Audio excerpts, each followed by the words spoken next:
ఇదే మన చంద్రబాబు నాయుడు గారి విజన్.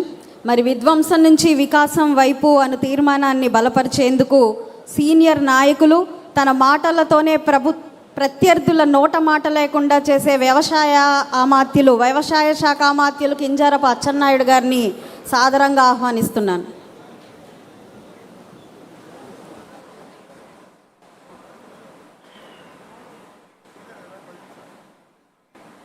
తెలుగుదేశం పార్టీ కుటుంబ పెద్దలు, తెలుగుదేశం పార్టీ జాతీయ అధ్యక్షులు, మనందరి అభిమాన నాయకులు, రాష్ట్ర ముఖ్యమంత్రి గారు శ్రీ నారా చంద్రబాబు నాయుడు గారికి తెలుగుదేశం పార్టీ భవిష్యత్తు, తెలుగుదేశం పార్టీ కార్యనిర్వాహక అధ్యక్షుడు శ్రీ నారా లోకేష్ బాబు గారు వేదిక మీద ఈ ప్రాంగణంలో ఆంధ్రప్రదేశ్ నలుచెరగల్లో వీక్షిస్తున్నటువంటి తెలుగుదేశం పార్టీ కుటుంబ సభ్యులు, ఈ దేశం ప్రపంచంలో ఈ మహానాడిని తిలకరిస్తున్నటువంటి ప్రతి ఒక్కరికి పేరు పేరున హృదయపూర్వకమైనటువంటి నమస్కారాలు, అభినందనలు తెలియజేస్తున్నాను. నాకు ఇచ్చినటువంటి తీర్మానం విధ్వంసం నుండి వికాసం. నాకు తెలిసి విధ్వంసం అనే పేరు జపాన్లో అణుబాంబులు పడేటప్పుడు విన్నాం, రాజులు పోరాటం చేసేటప్పుడు కోటల మీద దాడులు జరిగినప్పుడు విన్నాం. మళ్ళీ 2019లో ఒక దుర్మార్గుడు ఈ రాష్ట్రానికి ముఖ్యమంత్రిగా బాధ్యతలు స్వీకరించిన తర్వాత ఆ పదం విన్నది ఆంధ్రప్రదేశ్ రాష్ట్రంలో అని చెప్పి సందర్భంగా తెలియజేస్తున్నాను. నేను చాలా సందర్భాల్లో చెప్పాను, ప్రజలది తప్పని. పార్టీకి సంబంధం లేదు, ఎవరికీ సంబంధం లేదు. వ్యక్తిగతంగా నేను ఎప్పుడూ ఒక పౌరుడిగా ఈ మాట చెప్తుంటాను. ప్రజలు ఎప్పుడూ అప్రమత్తంగా లేకపోతే చాలా పెద్ద ప్రమాదం జరుగుతుంది. ఆ ప్రమాదమే 2019వ సంవత్సరం ఎన్నికల్లో జరిగిందని ఘంటాపథంగా నేను చెప్పదలిచాను. ఎవరో కొత్తగా రాజకీయాల్లోకి వచ్చి రాజకీయ పార్టీ పెట్టి నేనేదో ఉద్ధరిస్తానంటే, తెలుసో తెలియక అధికారాన్ని ఇచ్చారంటే ఒక అర్థం ఉంటుంది. తండ్రి అధికారాన్ని అడ్డం పెట్టుకొని 1,00,000 కోట్ల రూపాయలు దోపిడీ చేశారనే అభియోగాలు ఉన్నటువంటి వ్యక్తి 11 ఛార్జ్షీట్లలో 16 మాసాలు జైల్లో ఉన్నటువంటి ఒక దొంగని తెలిసి ఓట్లు వేసి అధికారాన్ని ఇవ్వడం ప్రజలు చేసినటువంటి పెద్ద పొరపాటు అని చెప్పి సందర్భంగా తెలియజేస్తున్నాను. ప్రజలు ఇచ్చినటువంటి అధికారాన్ని కనీసం రాష్ట్రం గురించి, ప్రజల గురించి, ఈ రాష్ట్ర భవిష్యత్తు గురించి ఆలోచించవలసినటువంటి ముఖ్యమంత్రి అధికారం వచ్చిన తర్వాత ప్రమాణ స్వీకారం చేసినటువంటి మొదటి రోజు నుంచి దిగిపోయినటువంటి చివరి రోజు వరకు ఆంధ్రప్రదేశ్ రాష్ట్రాన్ని విధ్వంసం చేయడమే ఒక ప్రణాళికగా పెట్టుకొని పనిచేసిన విషయాన్ని ఈ సందర్భంగా తెలియజేస్తున్నాను. దానికి సజీవ సాక్షులుగా ఆ రోజు శాసనసభలో, శాసనసభ బయట ఆంధ్రప్రదేశ్ రాష్ట్ర తెలుగుదేశం పార్టీ అధ్యక్షులుగా నా కళ్ళతో నేను చూసి అనుభవించానని చెప్పి సందర్భంగా తెలియజేస్తున్నాను. ఈరోజు ఒక ముఖ్యమంత్రిగా ప్రజలు బాధ్యత ఇచ్చారు. బాధ్యత ఇస్తే జరిగిన విషయాలు పక్కన పెట్టి ఒళ్ళు దగ్గర పట్టుకొని ప్రజాస్వామ్యాన్ని గౌరవించి పని చేయవలసినటువంటి బాధ్యత ముఖ్యమంత్రిపై ఉంటుంది. కానీ ఆయన ఎందుకో నాకు తెలియదు, తండ్రి రాజశేఖర్ రెడ్డి నుంచి నేటి జగన్మోహన్ రెడ్డి వరకు ఆంధ్రప్రదేశ్ ప్రజలంటే అంత కోపము ద్వేషము ఎందుకో తెలియదని చెప్పి తెలియజేస్తున్నాను. అధికారాన్ని అడ్డం పెట్టుకొని ఆంధ్రప్రదేశ్ రాష్ట్రంలో మొత్తం సర్వనాశనం చేశారు. వ్యవస్థలన్నీ చిన్నాభిన్నం చేశారు. ఆర్థికంగా చిన్నాభిన్నం చేశారు. ఈ రాష్ట్రంలో ఎంతోమంది ప్రభుత్వాలు పరిపాలన చేశారు. ఎంతోమంది ముఖ్యమంత్రిగా బాధ్యతలు తీసుకున్నారు. కానీ ఒక దుర్మార్గుడు ఒకే ఆశతో అధికారాన్ని చేపట్టాడు. అధికారం చేపట్టినప్పటి నుంచి ఆయన ధ్యేయం ఒక్కటే, ఆంధ్రప్రదేశ్ రాష్ట్రంలో 30 సంవత్సరాలు నేనే అధికారంలో ఉండాలి, ఈ రాష్ట్రంలో ఇంకొక పార్టీ ఉండకూడదు, ఇంకొక వ్యక్తి ఉండకూడదని కక్షగట్టి పనిచేశాడు. అందులో బాధితులు ప్రధానంగా తెలుగుదేశం పార్టీ అని చెప్పి ఈ సందర్భంగా తెలియజేస్తున్నాను. ఈరోజు ఎన్ని ఇబ్బందులు పెట్టినా, ఎన్ని అవమానాలు చేసినా, ఆస్తులు మనకి కోల్పోయే విధంగా కష్టపెట్టినా సమర్థవంతమైనటువంటి చంద్రబాబు నాయుడు గారు, యువ నేత లోకేష్ బాబు గారు తెలుగుదేశం పార్టీని, ముఖ్యంగా కార్యకర్తని కళ్ళకు అద్దుకొని చూశారు కాబట్టి మళ్ళీ మొన్న జరిగినటువంటి ఎన్నికల్లో అచంచలమైనటువంటి విశ్వాసంతో అధికారాన్ని వచ్చిన విషయం ప్రతి ఒక్కరం కూడా గుర్తుపెట్టుకోవాలి. విధ్వంసం అంటే తలుచుకుంటేనే భయమేస్తుంది. మొట్టమొదట చంద్రబాబు నాయుడు గారు ఇంటి పక్కన కళావేదిక, శాసనసభలో ఉన్నాం, అందరము సమావేశమయ్యాం, టీవీలో వార్త చూశాం, కళావేదికని జగన్మోహన్ రెడ్డి కూల్చేస్తున్నాడని చూసిన తర్వాత బాధ, ఆవేదన కలిగింది. వెంటనే మేమందరం అక్కడికి వెళ్ళి ఆ యొక్క విధ్వంసాన్ని చూసిన తర్వాత ఎంత బాధపడ్డామో, ఎంత ఆవేదన చెందామో ఒక ఉదాహరణ అని చెప్పి ఈ సందర్భంగా తెలియజేస్తున్నాను. ఆ రోజు నుంచి రాష్ట్రంలో మొత్తం వ్యవస్థలన్నింటినీ చిన్నాభిన్నం చేశారు, ఆర్థికంగా నష్టం చేశారు. మీ అందరికీ తెలుసు, చంద్రబాబు నాయుడు గారితో పోల్చుకుంటాడు ఎప్పుడు. నేను శాసనసభలో చూశాను, ఆయన పోలికంతా చంద్రబాబు నాయుడుతో పోల్చుకుంటారు. నేను శాసనసభలో చెప్పాను, జగన్మోహన్ రెడ్డి చంద్రబాబు నాయుడు గారికి నీకు వ్యత్యాసం ఎంతుందంటే ఈరోజు ఎవ్వరం కూడా చెప్పలేనంత వ్యత్యాసం. అసలు పోల్చుకోవడానికే నీకు అర్హత లేదు. నక్కకి నాగలోకానికి ఉన్నంత వ్యత్యాసం ఉందని చెప్పి తెలియజేస్తున్నాను. చంద్రబాబు నాయుడు గారే కాదు, మా యువనేత నారా లోకేష్ బాబు గారి యొక్క కాలి గోటికి కూడా నువ్వు పని చెయ్యవని చెప్పి తెలియజేస్తున్నాను. ఏదో నీ తండ్రి అధికారాన్ని అడ్డం పెట్టుకొని ఒక సామ్రాజ్యాన్ని, అవినీతి సామ్రాజ్యాన్ని నిర్మించుకొని తద్వారా ఒకసారి అధికారంలోకి వస్తే నువ్వు ఊహించుకుంటే అది నీ భ్రమ అని చెప్పి తెలియజేస్తున్నాను. విధ్వంసం అంటే ఎన్నో విధ్వంసాలు ఇప్పుడే మనకి వీడియోలో చూపించారు. శాసనసభలో చేతులెత్తి దండం మొక్కాను, అయ్యా జగన్మోహన్ రెడ్డి, మా నాయకుడు చంద్రబాబు నాయుడు గారు ప్రతి పేదవాడు 3 పూటలు కడుపు నిండా అన్నం తినాలని 5 రూపాయలకి అన్నా క్యాంటీన్ పెట్టారు.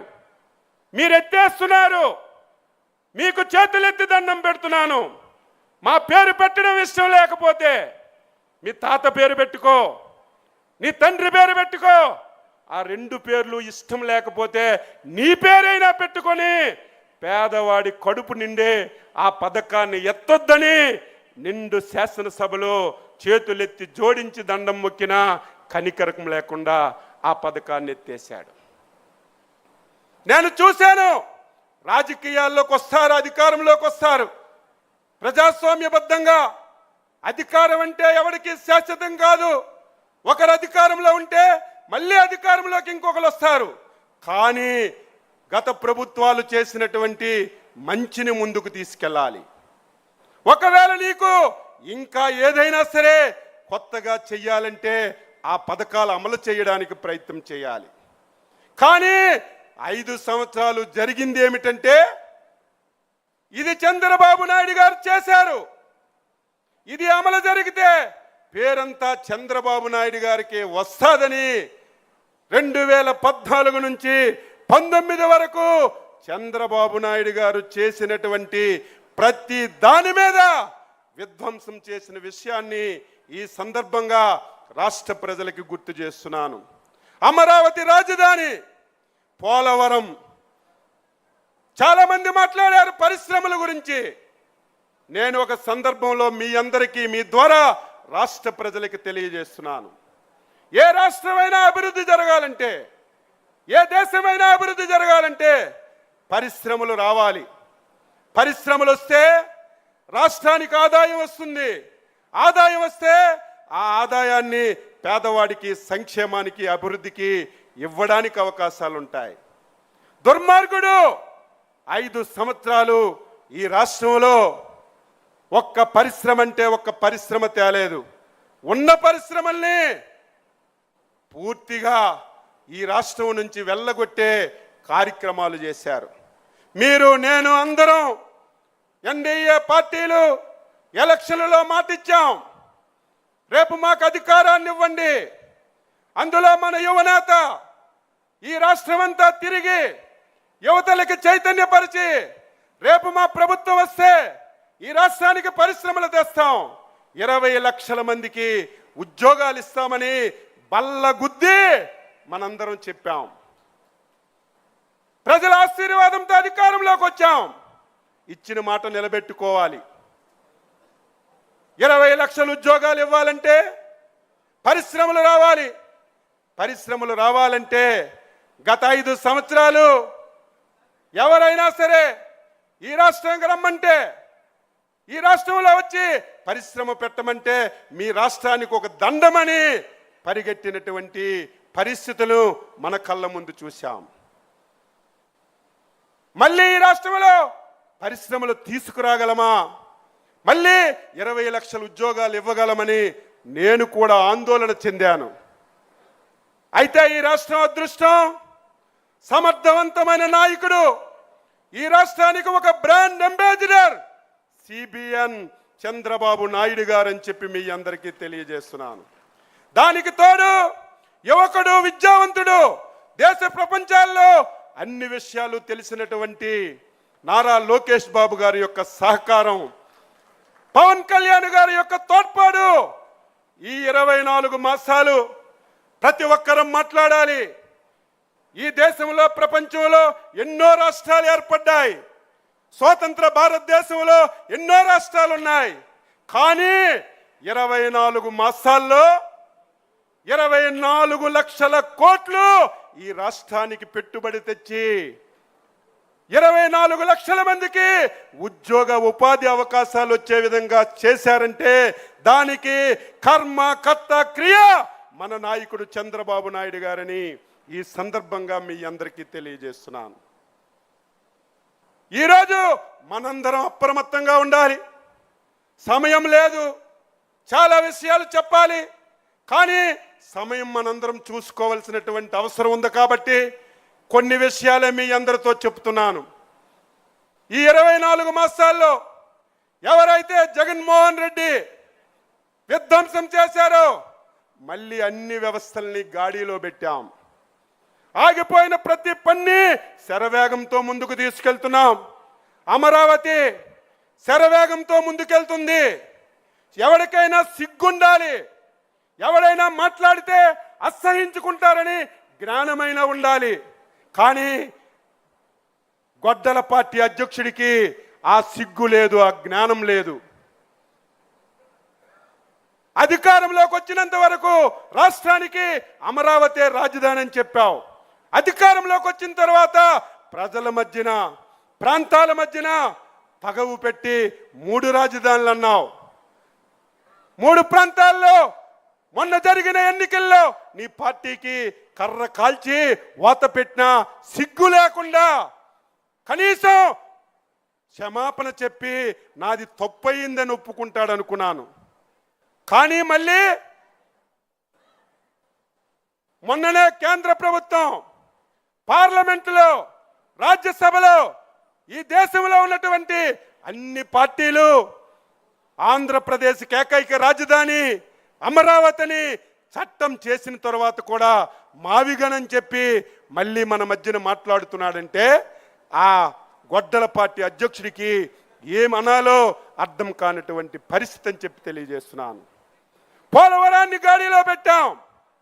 ఉదయమే మా నరేంద్ర మాట్లాడాడు. 2014-19 69 లక్షల కోట్లు ఇరిగేషన్కి పెట్టి మొత్తం ప్రాజెక్టులన్నీ పరుగులెట్టించాం. 5 సంవత్సరాల్లో ఒక్క ప్రాజెక్ట్ ఇవ్వలేదు. మాట్లాడితే రాయలసీమ బిడ్డని నేనంటాడు, రాయలసీమకి ఉద్ధరించానంటాడు. రాయలసీమకు కూడా 1 ఎకరాకి కూడా నీరిచ్చినటువంటి సందర్భాలు లేవు. మళ్ళీ చంద్రబాబు నాయకత్వంలో ఇరిగేషన్ ప్రాజెక్టులన్నిటికి కూడా ముందుకు తీసుకెళ్తున్నాం. ఈరోజు మనందరం గొడ్డల పార్టీ అధ్యక్షుడంటే గింజుకుంటున్నాడు. ఏం తప్పు మాట్లాడుతున్నామా? ఇందులో ఏమైనా పొరపాటు ఉందా? నువ్వు 100% గొడ్డల పార్టీ అధ్యక్షుడివే అని చెప్పి తెలియజేస్తున్నాను. మనమంటే మొన్ననే వచ్చి ఒక పాత్రికేయుల సమావేశం పెట్టాడు. నన్ను గొడ్డల పార్టీ అంటున్నారని, నేనేం చేశానని. ఆ ప్రెస్ మీట్ చూసిన తర్వాత మన మహానాడు వేదికగా జగన్మోహన్ రెడ్డికి అభినందనలు తెలియజేస్తున్నాను. ఆ ప్రెస్ మీట్ ఎందుకు పెట్టాడు? మీరందరూ నా ఒక్కళ్ళే గొడ్డల పార్టీ అంటున్నారు. నాది కాదు, మా కుటుంబ నేపథ్యమే ఒక ప్రేక్షణ పునాదుల మీద పుట్టిందని సాక్షాత్తు జగన్మోహన్ రెడ్డి పాత్రికేయుల సమావేశంలో పుట్టాడు. వారి తాత రాజారెడ్డి ఎవరైనా సరే సహాయం చేస్తే మనం వారికి మెచ్చుకుంటాం, జీవితాంతం రుణపడి ఉంటాం. ఒక బలహీన వర్గాలు చెందిన వ్యక్తి మీరు రండి, మా మైన్లో వాటా ఉండి అందరం కలిసి ముందుకెళ్దామంటే ఆ మైన్ ఓనర్కే చంపి ఆ మైన్ను ఓన్ చేసుకొని ఆ డబ్బుతో ఈరోజు సామ్రాజ్యాన్ని నిర్మించుకొని ఆ రోజు నుంచి ఈ రోజు వరకు వ్యవహరిస్తున్నారు. మన అధ్యక్షుల వారు ఎప్పుడూ చెప్తారు, ఇది ఒక ప్రేక్షణ కుటుంబం. చాలా అజాగ్రత్తగా మనం ఉండాలి. అజాగ్రత్తతో ఉంటే చాలా పొరపాటు జరుగుతుంది. వాళ్ళ తాత రాజారెడ్డి వేట కొడవలతో స్టార్ట్ చేశాడు, తండ్రి కత్తులతో స్టార్ట్ చేశాడు. ఈయన వచ్చేసరికి గొడ్డలతో రాజకీయం చేసి ఈ రాష్ట్రాన్ని మొత్తం నాశనం చేయడానికి ఒక కంకణం కట్టుకొని పనిచేస్తున్నాడు. మాట్లాడితే అబద్ధాలు. నిన్న ఈరోజు పవిత్రమైనటువంటి మహానాడు జరుపుకుంటే నిన్నే ఒక సమావేశం పెట్టాడు. నిన్న మీ ఎమ్మెల్యేలు, ఎమ్మెల్సీలు విద్యాశాఖ కార్యాలయంకి వెళ్ళి డిఎస్సిలో అవినీతి జరిగిపోయిందని సిగ్గుందా, లజ్జుందా, మాట్లాడే నైతిక హక్కు నీకుందా? 5 సంవత్సరాల అధికారంలో ఉండి ఒక్క ఉపాధ్యాయు పోస్టు కూడా నువ్వు తీయకపోతే, మా యువ నాయకుడు అధికారంలోకి వస్తే మొదటి డిఎస్సి పెట్టి నేను ఉద్యోగాలు ఇస్తానని ఒక మాటిచ్చి మీరు కక్షగట్టి ఆ నోటిఫికేషన్ ముందుకెళ్లకుండా 100 కోట్లు కేసులు కోర్టులో వేస్తే కోర్టులన్నీ క్లియర్ చేసి డిఎస్సిని పారదర్శకంగా చేసి ఉద్యోగాలు ఇచ్చాం. పోనీ ఏదైనా తప్పు జరిగిందంటే ఎప్పుడు అడగాలి? పరీక్ష జరిగినప్పుడు అడగాలి, ఉద్యోగ పత్రాలు ఇప్పుడు జరగాలి. దొంగల పడిన 6 మాసాలకి కుక్కల మొరిగినట్టుగా ప్రజా సమక్షంలో వాళ్ళకి మనం ఉద్యోగ పత్రాలు ఇచ్చి వాళ్ళు పాఠశాలలో జాయిన్ అయ్యి వారు బ్రహ్మాండంగా చదువు చెప్పుకుని సంవత్సరం తర్వాత గొడ్డల పార్టీ బాగా ఎక్కింది కాబట్టి దీన్ని డైవర్ట్ చేయాలి. డైవర్ట్ చేయాలంటే అచ్చెన్నాయుడు మీదో, ఎక్స్ మీదో, వై మీదో విమర్శ చేస్తే ఎక్కదని మన జాతీయ పార్టీ వర్కింగ్ ప్రెసిడెంట్ మీద ఈరోజు కావాలని చెప్పి విమర్శలు చేస్తున్నారు. దీన్ని మనందరం కూడా కొట్టాలని చెప్పి తెలియజేస్తున్నాను. నిన్న ఒక బుక్ రిలీజ్ చేశాడు. ఈ రోజు మీరు ఒక్కసారి ఆలోచిస్తే ఇండస్ట్రీస్ గాని, కామర్స్, ఆ బుక్ పేరు ఎనర్జీ,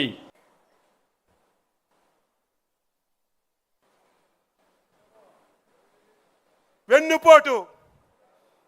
ఆ మాట నీకే వర్తిస్తుంది. ఒక్క ఉదాహరణ మీ అందరికీ చెప్తున్నాను.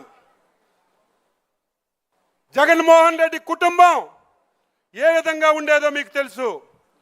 కనీసం బతకడానికి కూడా అవకాశం లేని పరిస్థితిలో కాంగ్రెస్ పార్టీని ఉపయోగించుకొని సోనియా గాంధీని, రాజీవ్ గాంధీని, రాహుల్ గాంధీని ఉపయోగించుకొని నీ తండ్రి ముఖ్యమంత్రి పదవి పొందాడు. అది గుర్తుపెట్టుకో. నీ తండ్రికి ముఖ్యమంత్రి వచ్చిన తర్వాత ఆ పదవిని నువ్వు తీసుకొని 1,00,000 కోట్లు నువ్వు దోచుకున్నావు. దోచుకొని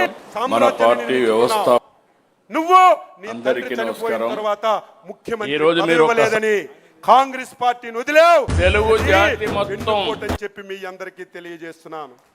ఆ పార్టీ వల్ల మీరు, మీ కుటుంబం మహిళల రక్షణ పార్టీని వదిలి బయటకు వచ్చినటువంటి నువ్వు వెన్నుపోటు పొడిచి మమ్మల్ని అని చెప్పి మీరు అడుగుతున్నారు.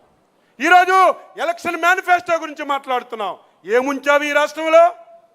5 సంవత్సరాలు ఈ రాష్ట్రంలో ఏమైనా ఉంచావా? 13 లక్షల కోట్ల అప్పులు. ఏ వ్యవస్థ చూసినా చిన్న భిన్నం. మేము ఊహించలేదు ఇంత దారుణాలు జరిగాయని. ఎలక్షన్లో మాటిచ్చాం. ఇచ్చిన మాట నిలబెట్టుకోగలమా, అమలు చేయగలమని చాలా భయపడ్డాం, బాధపడ్డాం. కానీ సమర్థవంతమైన నాయకుడు చంద్రబాబు నాయుడు గారు, కేంద్రంలో మోడీ గారు సహకారం తీసుకొని మీరు, నేను ఎవ్వరూ ఊహించిన విధంగా 2 సంవత్సరాల్లో సూపర్ 6 అని చెప్పి ప్రతి హామీని అమలు చేసి సూపర్ హిట్ చేసిన విషయాన్ని ప్రతి ఒక్కరు కూడా గుర్తుపెట్టుకోవాలి. నీకు అసలు మేనిఫెస్టో గురించి అడిగే నైతిక హక్కుందా? సిపిఎస్ రద్దని మొదటి సంతకం పెడతానన్నావు. ఈరోజు నువ్వు దానికి ఆన్సర్ చేయి. నేను గెలిస్తే ఈ రాష్ట్రంలో సంపూర్ణ మద్యపానం నిషేధం చేసి మళ్ళీ 2024లో ఓట్లు అడగడానికి వెళ్తానని నువ్వే కదా చెప్పావు. నీది నోరా తాటిమట్ట. దీనికి ఆన్సర్ చేయవలసినటువంటి అవసరం ఉంది. ఈరోజు కష్టాలున్నా, బాధలున్నా చంద్రబాబు నాయుడు గారికి ఒక విశ్వసనీయత ఉంది. చంద్రబాబు నాయుడు గారు మాటిస్తే నిలబెట్టుకున్నటువంటి తత్వం. తప్పనిసరిగా అమలు చేశాం. రేపు భవిష్యత్తులో ఒక పైసా వస్తే ఆ పైసా పేదవాడికే పంచడానికి, ఈ రాష్ట్రానికి మేలు చేయడానికి అహర్నిశలు కృషి చేస్తున్నటువంటి చంద్రబాబు నాయుడు గారికి మనందరం సహకరించాలి. చివరగా ఒక్క మాట చెప్పి ముగిస్తున్నాను. మనందరం అప్రమత్తంగా ఉండాలి. 2014-19 ఈ దేశంలో చంద్రబాబు నాయకత్వంలో నేను చాలాసార్లు ఎమ్మెల్యేగా పనిచేశాను, మంత్రిగా పనిచేశాను. ఎప్పుడూ ఆ 5 సంవత్సరాలు జరిగిన అభివృద్ధి, సంక్షేమం ఎప్పుడూ జరగలేదు. కానీ మనం చేసింది చెప్పుకోలేదు. చేసిన అభివృద్ధి, సంక్షేమం చెప్పుకోలేక వాడు చెప్పిన అబద్ధాలు ప్రజలు నమ్మి 2019లో మనకి నష్టం జరిగింది. జగన్మోహన్ రెడ్డి ఈసారి నీకు ఆ ఛాన్స్ ఇవ్వమని చెప్పి తెలియజేస్తున్నా. నువ్వు ఒకటి చెప్తే 2 చెప్తాం, 2 చెప్తే 3 చెప్తాం. అది కూడా నీలాగా అబద్ధాలు కాదు, వాస్తవాలు. చేసిన పనులు ప్రజలకు చెప్పి చైతన్యపరిచి మళ్ళీ జీవితంలో ఈ రాష్ట్రంలో వైసీపీ పార్టీ జగన్మోహన్ రెడ్డి పాతాళానికి పాతి పెట్టి శబాస్ తెలుగుదేశం, శబాస్ పసుపు జెండాని నిలబెట్టుకుంటామని చెప్పి మీ అందరికీ తెలియజేస్తూ విధ్వంసం నుంచి వికాసం వరకు తీసుకెళ్తున్నాం. రేపు భవిష్యత్తులో ఆంధ్రప్రదేశ్ రాష్ట్రాన్ని ఈ దేశంలో ఒక అగ్రగామిగా నిలబెట్టడానికి మనందరి సహకారంతో చంద్రబాబు నాయుడు గారు, యువనేత లోకేష్ బాబు గారు కలిసి ఈ రాష్ట్రాన్ని ముందుకు తీసుకెళ్తారని ఈ సందర్భంగా తెలియజేస్తూ ఈ అవకాశం ఇచ్చినటువంటి అధ్యక్షుల వారికి, లోకేష్ బాబు గారికి హృదయపూర్వకంగా అభినందనలు తెలియజేస్తూ సెలవు తీసుకుంటున్నాను. జై హింద్. తెలుగుదేశం, తెలుగుదేశం, తెలుగుదేశం. చంద్రబాబు నాయకత్వం, చంద్రబాబు నాయకత్వం, చంద్రబాబు నాయకత్వం. యువ నేత నారా లోకేష్ బాబు నాయకత్వం, యువ నేత నారా లోకేష్ బాబు నాయకత్వం, యువ నేత నారా లోకేష్ బాబు నాయకత్వం. ఎన్టీఆర్, ఎన్టీఆర్, ఎన్టీఆర్. జై హింద్. Thank you. వెల్, మీ ఆవేదన ప్రతి కార్యకర్త గుండెల్లో ఉందన్నా.